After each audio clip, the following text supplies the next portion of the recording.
right. Hello, everybody who is joining me today for the Stealth Belt podcast. It has been a little while, but I'm starting to get it fired back up, and I'm really excited about this guest that we have today. And we have LeeAnne here. And I'm going to actually let LeeAnne go ahead and introduce herself because she's kind of a jack of all trades and has a lot going on. So LeeAnne, go ahead, take it away. Tell us a little bit about yourself. Hey, and thank you so much, Colin, for having me here. I'm excited about it. So hi, everybody. My name is LeeAnne Hayden. I am an ostomy advocate. I've had my colostomy for over 6 years, almost 7 years now. I have it due to the fact that I had cancer, and I'm sure we'll get into that. But like Colin said, I got my hands in everything. I'm a health and fitness fanatic. I am a model. I'm an actor. I have a podcast. Yeah, you got your hands in like everything. Yeah, I'm doing all the things. Yeah. So to get started, tell us a little bit about what you were like before your cancer diagnosis and like what your interests were, and then kind of leading right up to that moment in time where that diagnosis happened. Yeah, absolutely. So prior to the cancer, I had a very successful online business that I was running. I had a great team. And during that time, I did fitness competitions. So I was in the fitness world. So I would, diet down, work out like a crazy person, lift weights, diet down, get teeny tiny, put on a little teeny bikini, get on stage and be judged by the way I looked. How's that for working on your confidence? Right. Yeah. I mean, you have to be pretty confident to step out there and do something like that. So you do, especially in your 6-inch clear heels as well. While you're up there, it's crazy. And the bathing suits are glued onto you, so they don't move. But so that's what I did prior. And then I was working with one of the businesses. So I had a couple of online businesses. One of the businesses I was working with was with Tyra Banks, the supermodel. So I worked with her to build her cosmetics line. And so during the time I was going to meet her for the very first time, and I just didn't feel right. Like I just didn't feel right. I thought I had a UTI. Something wasn't right. My girlfriend goes, "You can't go meet Tyra for the very first time if you're like, something's going on, if something's wrong. So go to the doctors." And I'm like, okay, fine, I'll go. So I go to the doctors, and that's where, ladies, you'll get this. Men won't, but you'll get it. So you're at the doctor's, you're laying there, your feet are in the stirrups, and your doctor's checking you out, and all you hear her say is, "What the hell is that?" I can't imagine that's a very your doctor saying that is not what you want to hear. No. And I could literally, she's like tapping. She's tapping whatever this was. And she was tapping the can. She goes, "What the hell is that?" And I went, "What the hell is what?" And she goes, "I'm not sure. Let's do an ultrasound." So she did an ultrasound. She goes, "Doesn't look like cancer. It just looks like, there's no blood flow to it. Looks like it's a big old cyst." I'm like, "Well, can I go to California? Because I'm going to meet Tyra. Like, I got things to do." She's like, "Go enjoy yourself. Come back and we'll check it out." And when I got back is when she goes, "I really want you to go see an oncologist just in case because of your family history with cancer. So my whole family's loaded with it." And she's like, "Just because. So I want you to go see an oncologist." And it was through that I had multiple surgeries. I had 2 surgeries, couple of biopsies. Chemo radiation wasn't going to shrink this tumor. It grew from the size of a racquetball when they found it to, by the time they got it out, it was the size of a Nerf football. And it grew from my pelvis floor. And I have a picture of it. My sister to take a picture of it so I could have it. And so I was blessed because it didn't hit my bloodstream. You know what I mean? And they said if the type of cancer I had hit my bloodstream, then we would have to attack it with chemo and radiation, and it would be very aggressive. So I was pretty blessed by that. So tell me when the timeline of this, like how long ago was that? And then like how long, just like the time frame from now. And like, cause obviously it sounds like you caught it early enough and that the initial surgeries were enough to beat the cancer, which is awesome. But like, tell me about how long that process took end to end. Yeah. So it was, they found it in September of 2015. So it's coming up on 7 years. So we found it 2015. I had a surgery in the beginning of November. My first surgery was the beginning of November when they still thought it was just a cyst. They went and did a full hysterectomy, took everything out. When I woke up from that, they said, well, we did a full hysterectomy. Everything there was clean. However, whatever that is was so embedded in your pelvis floor, we couldn't get to it. So we have to wait 8 weeks for you to heal for your second surgery. So, and that was when it really had space to grow. And that's where it really took off. So it went from, it was stage 2. And they thought it was leiomyosarcoma, which again is a very, very rare cancer. My doctors used to say, you're like a riddle wrapped in an enigma, Yeah. Can't figure this out. So they got the tumor out in January 15th of 2016. And that's when I woke up with my ostomy, woke up in the ostomy bag. Okay. Yeah. So, I mean, that's a good segue into my next question was like, how did that process of getting an ostomy happen? And then like, so when you did wake up with that ostomy, you were expecting it then, right? It was he said it would be a rare chance. It was a possibility. Now, again, mind you, I did fitness competitions. I was in a bikini all the time. I thought that being in an ostomy was going to be the worst thing ever happen. I told him, do not do that to me. If you get in there and you realize that I have to be in, you have to take my rectal muscles out, or you have to take my colon out, or I'm going to be in a bag, don't do that. I don't want one. And he finally had to yell at me and say, listen, LeeAnne, my job is to save your life. And if he goes, I haven't slept in 2 weeks thinking about your specific surgery because it's going to be so difficult. And if you're in a bag, if you wake up in a bag, that's because it was the last choice. That was the only option I had. So, yeah, that's tough. So you weren't really necessarily expecting, you knew it was a potentiality of the surgeries, but it wasn't something you were expecting. So I can appreciate what that feels like, kind of not like knowing it's possible, but still not really fully accepting it. So like, tell me about like what your headspace was when you woke up and those like first couple weeks after having the surgery completed.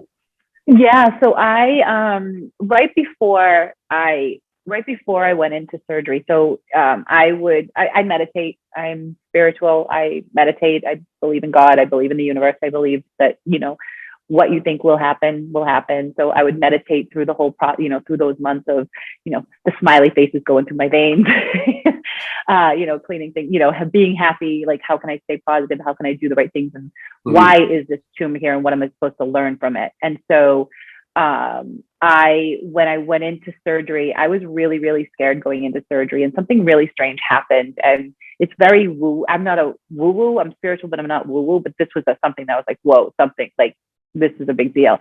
There was prep for surgery. I was getting ready to go get, hooked up to everything. And, I was like, I'm scared. And I was alone in the room and I'm like, I'm really scared. And I felt a hand on my shoulder and I felt this flood of peace go through my body. And I was like, nobody was standing there. Nobody was there. You know what I mean? But I just felt this peace go through my body. And I went, whatever happens, I'm going to be okay, regardless of what happens, because we didn't know if I was even going to get out of surgery. Yeah, it's terrifying. Yeah. So I go in. And so when I woke up, my doctor said, he just looked at me and I go, did we get the effort? He's like, yes, we did. And I'm like, okay. And he turned to walk away and he turned and looked at me and went, oh, I'll tell you later. Because typically when I was under anesthesia, I remembered nothing when I woke up. And when he said, oh, I'll tell you later, I was like, oh, I'm in a bag. Like I knew that was like, I'll tell you later. And then my poor husband came in and I don't even remember if I said, hi, honey. I don't remember if I said, I love you, whatever. I just looked at him and went, I'm in a bag, aren't I? And he's like, yes, you are. And I went, okay, let's get me up, get me walking. Let's get out of here. I need to go see Tyra again because it was another meeting I was supposed to be on. I go, we're flying to California on Saturday. A week later, I'm like, we're going to California on Saturday. Get me up. Let's get going. And the doctor's like, you're not leaving. Like, you're not flying on. You're in the hospital till Friday. You're not flying on Saturday. I'm like, oh no. I'm out. Like, I'm out. Like, I'm up. I'm out. So the next morning, I got up. I started walking. Surgery was on a Friday. I was out of the hospital on Tuesday. I was on a plane on that Saturday, sitting sideways, first class. My husband's like, I got you first class so you can have a little extra room. So I sat sideways on the plane, got up and moved around a little bit and went to California. Wait, so then you were out then by the next week? I was out. I was out Tuesday. Man, so you hit the ground running. And Yep. so I like was just like, I'm up. it seems like you just like were able to kind of like maybe that was just part of your process, because I feel like I was kind of similar in some regards, where it was, you have the surgery and the only way is through, in a sense, where you just have to like, all right, I can't let I need to get some momentum going so that I don't dwell too much on this thing that I can't change. But do you feel like you were able to like fully snap into that like more positive, or at least forward thinking mindset immediately? Or was that just kind of something that was happening that helped in that moment because you had this like big thing to meet up with Tyra? Yeah. But was there any like other challenge psychologically through that period? Because I know for a lot of people that's a really tough time. It was tough. It was tough. And I remember, I mean, I was in the hospital, and I'm a positive person. I'm an optimist. I do remember there was a few times where I could feel almost like this darkness overcoming me, right? Like that dark path that you can go down, that just feeling bad for yourself, that just dark, like dread feeling, like, oh my gosh, this is me. This is really happening. I just remember like, oh, please don't let the darkness take me. Like, I can't, I need to stay positive. I need to push myself. So I had something to going to see her and going to meet other people and having them meet, like that was something to look forward to. But I mean, I did go home, I changed my bag for the first time in the hospital with the nurse. My husband walked out, he's like, I'm giving you privacy, where him walking out to me was like, oh, I'm disgusting. He thinks I'm gross. Like the smells, it was nasty. And that wasn't the case. I mean, I've been married to him long enough to know, to have that conversation with them. We can talk. Yeah, sure. It's a about vulnerable anything. time though, so like, I feel like even like, I don't think you were in the wrong for like feeling that way. Just, Yep. You can never control exactly how those emotions are going to come out, because that's a lot to deal with. It is. I mean, and that, right? I mean, it too. I remember going home, and the first time I took a shower, I took my bag off. I didn't realize, like, can you shower with the bag or not? Like, I had the bag off. I'm in the shower. I'm all clean. That first shower after surgery, like, you're just like, oh, it's the best thing ever. Just clean. And then I looked down, and there was poop on my foot, and I started crying. I'm like, is this my life? No. Like, is this what's going to happen? And so my husband came in. He tried to cut the bag. It was still the clear bags that they send you home with. And he cut the hole in the bag, but he cut the hole in both the front part and the back part. So the stoma stuck right through it. Like, this isn't gonna work. And he's like, I'm trying here. I'm trying. I'm like, I know. I go, but hurry up before I poop all over the bed. So yeah, I mean, it was emotional. And I think there were moments like I would, in those first few weeks, I would go and sit in my closet and cry because I didn't, I'm like, I can't wear any of my old clothes anymore, which was totally, some things, no, like low-rise jeans are not gonna fit me right. But, other things, everything else fits well. But yeah, so I mean, and that was my first few weeks. And I remember I did a Facebook Live. And I think the first thing that helped me was starting to talk about it, was talking about it to other people. And I did a Facebook Live, and this was back when Facebook Lives first came out. And I brought a big picture of myself from competition days, and I was talking about how much the girl in that picture who had the perfect body, and I put that in quotes, didn't appreciate herself. And so how I need to learn how to appreciate myself in my new life, like it was my new role with my new body. Right. And I think talking about that on social media and just talking about that live that one time really got me just to start down the path of healing. And from that, I went at week 6, I was at a conference in California up on stage in front of 200 women talking about what had just happened to me. So I think it was starting to talk about it helped a lot. Yeah, no, it's a really interesting point where you talk about how like the person that you were before, when you were in that quote unquote perfect position, still was not appreciating who she was. And I feel like that resonates with me. And I think a lot of people probably have a similar feel where, even like when I look in hindsight, when I was first getting my surgery, I'm like, oh, I'm never going to be able to run again to the same degree. But then when I think back to what it was like when I was running at that level, I was still never, like, I never had a feeling of contentness. And I always felt like there was like more to be desired, and not necessarily, because that can be a positive, but I think in a lot of ways it was negative for me. Like there's a lot of negative self-talk, and that was me in my, like you, prime, quote unquote. And to have something this serious happen kind of and make you realize that, hey, even in that moment of what I am idealizing as perfection, I was still not totally happy. It just like, I think it indicates that the ostomy is not really the problem. It's a thing that's deeper than that. There's something else going on. And, this is an opportunity to kind of explore that and, do some reflection and just kind of really find out what's important. So I think that's, you hit the nail on the head with that one.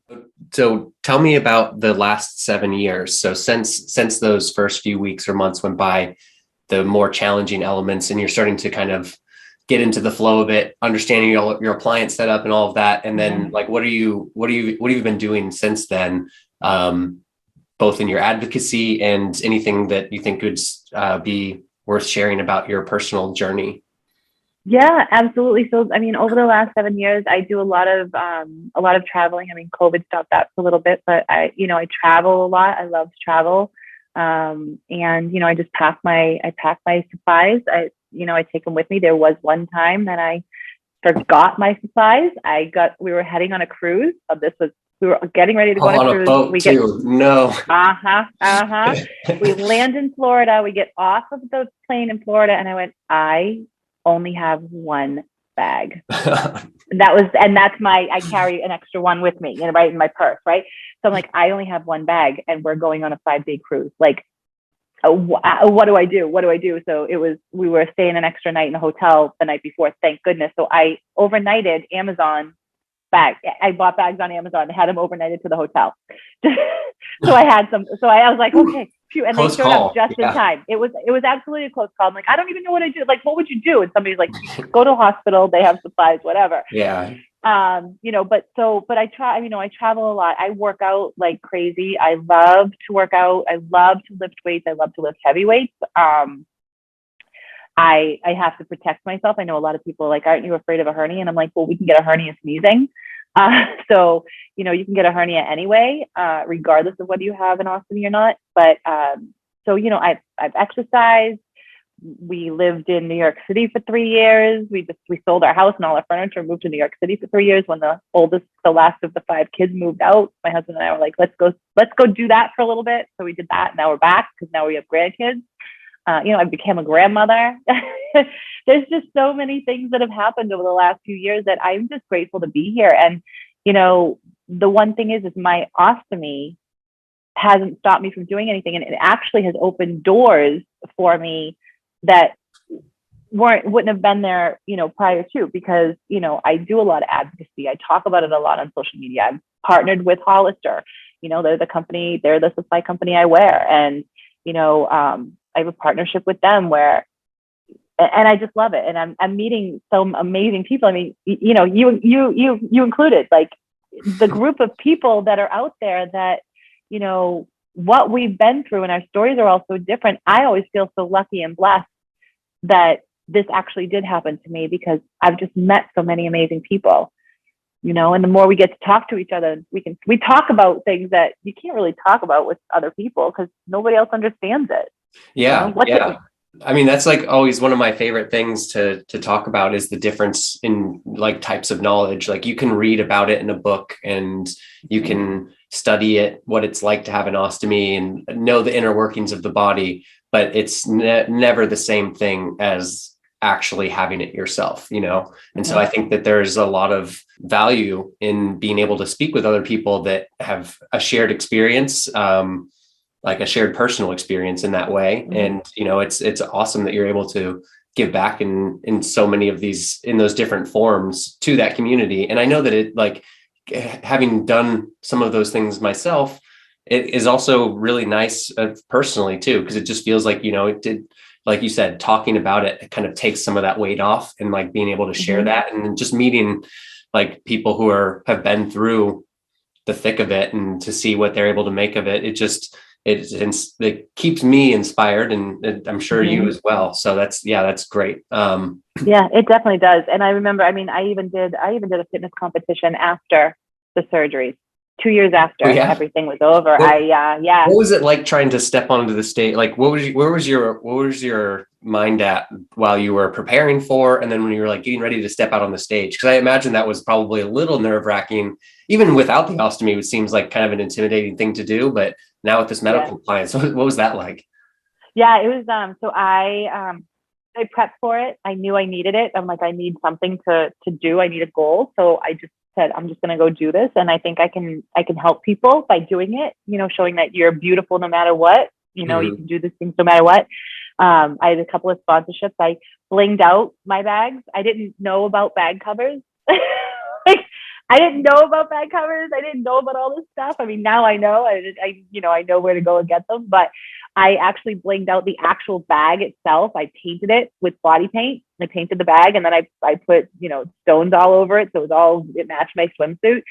And then then I had a theme wear, and the theme wear was wings. So you had to come out first with your theme wear, and then you go change, and then you come out in your bathing suit. And so I came out in my theme wear. My theme wear was these big black wings. And so when I came out, I had the wings in front of me. And as I walked across the stage, I just opened up the wings. Ooh, and very theatrical. Very theatrical. Yeah. Very. And so I opened up the wings and then did my little poses and whatever. And everybody stood in the audience, and people were screaming and cheering for me. And I started to cry. I was just like, don't fall, don't fall, don't fall, don't trip on these shoes. And so it was a liberating moment in my life. I'm not going to do another one, only because I don't feel like prepping and dieting. It's like kind of hard on your body, like it's a lot.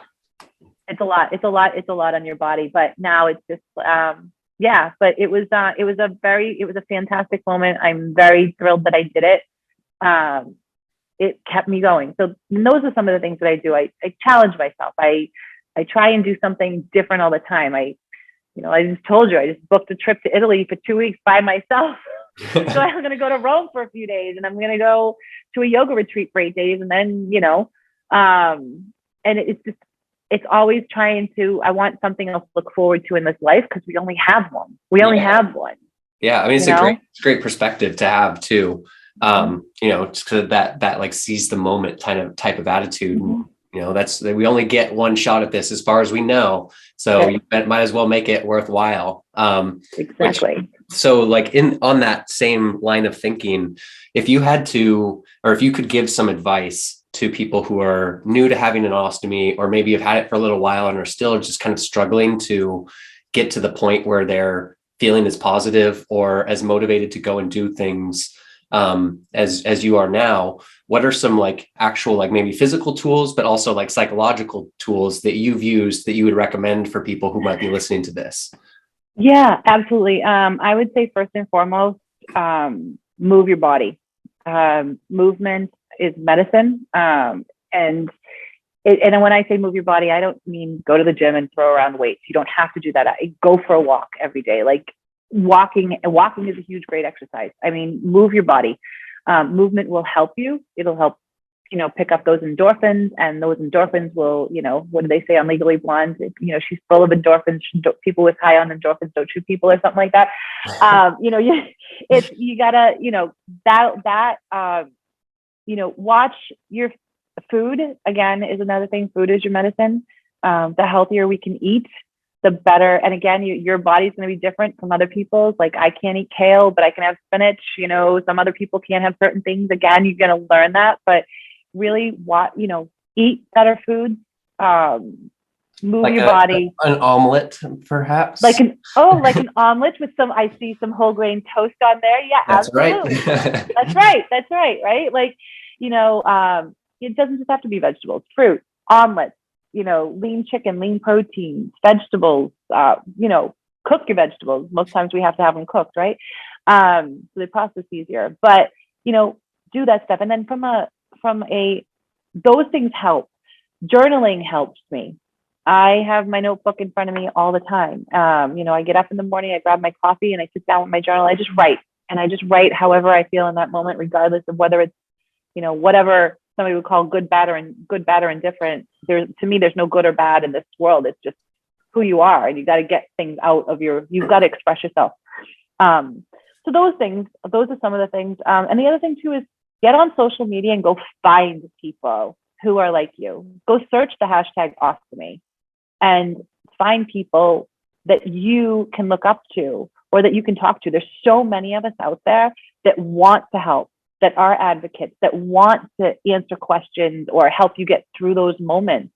That's why we're doing what we do, because we want to see everybody get to spots, to the more positive spots that we're at in this life. Yeah, absolutely. I know that there were a couple people early on in my process that kind of did that for me. And it it feels like paying it forward, and it makes me really happy when I'm able to impart some type of wisdom or knowledge or even just a small tip that changes somebody's life, even in a small way. It's great. And eventually, somebody who reaches out for help can turn around and become that person who provides it. And that's a really uplifting and empowering feeling to get. And I love everything you said, because as you're talking about it, I was just laughing because one, exercise, of course, I'm a huge proponent of that. I've been running my whole life, and I can't emphasize enough the importance of any kind of movement like you. My particular method is running, but like you said, it doesn't really matter. And then I think people often don't really realize how much of a difference the quality of your food has an effect on your state of mind. Because if you eat healthy one time, you're not going to be like, oh, wow, this horrible feeling that I feel is gone. No, it's not. That's it's a gradual over weeks or month-long process, but it does make a noticeable difference. And so I think that's great advice. And then on the topic of writing, I've got my notebook right here too, my journal. And so we've kind of got, I feel like there is a playbook, right?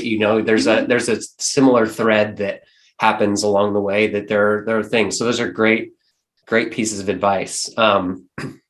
From a appliance standpoint, are there any things that you've used along the way that have been particularly helpful that people might not be getting right out of the hospital, like a certain type of appliance, adhesives that you found are really useful? Or do you use a stealth belt as another example? You do. I have one right here. So yes. So I mean, I was sent home with ostomy. I've been pretty lucky.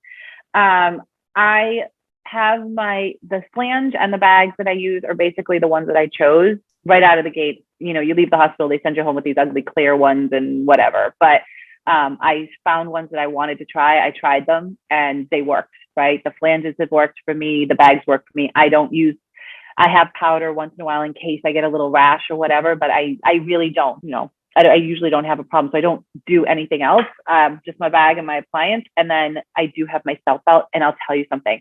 I had this on yesterday just to have on, not even to work out in, just to have on. And I felt so secure and safe. It's hard to explain. It was because you turn your bag sideways when you have it. So your bag's in there sideways. My skin underneath the bag usually doesn't get air, right? Because the bag is always hitting that skin below it, right? So having it turned and having this on, I'm like, oh my God, my skin feels I feel like I'm getting a little, not air, but just, it felt better and it felt secure. I just felt very secure and safe. Oh, that's great. I love hearing that. And that's kind of the goal. But, yeah. I mean, most people use them in the same way, right? You're not necessarily out there running marathons. You certainly can do that in them, but they're meant to just to do exactly that and give you that sense of security. That's an interesting point though. The having the bag kind of straight down up against your leg all day, that feeling. I've been using a stealth belt for so long and pretty much all the time that I don't even really remember what that is like. So it's another something that I haven't thought about in a while, but yeah.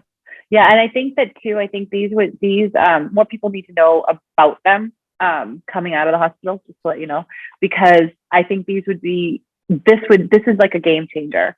And when I say that security, I mean, I remember one time first coming out, first having my stoma and first going out to a restaurant, right? I'm going to meet some friends at a bar and I'm like, what if somebody bumps me? What happens? That thought process, it's not going to fall off. But again, you have this fear that what if somebody bumps it and it hurts it or whatever. I'm like, I kind of almost said, I wish I had this when I got out of the hospital, because then I would have had more, like, just even felt secure in that moment. Yeah. And extra layer of protection. That kind of peace of mind thing. Like, yes, things probably won't happen, but if it were, that you've got that extra thing that's there to protect and support. So, exactly. Yeah, that's great. But yeah, I think I'm kind of the same way too. And with my appliance setup, I don't have a lot of fancy needs. So it's harder for me to give some recommendations, but I think that most of the time that if you can keep a simple path, then that's the good one. Keep things simple, no need to overcomplicate it. Exactly. Yeah. So before we start winding down here, I wanted to give you an opportunity to talk about any projects you've got coming up or things that you might want to recommend to our listeners, or just generally talk about or promote. So like anything you've got going on that you think people should hear about? Yeah, right. I've got, let's see.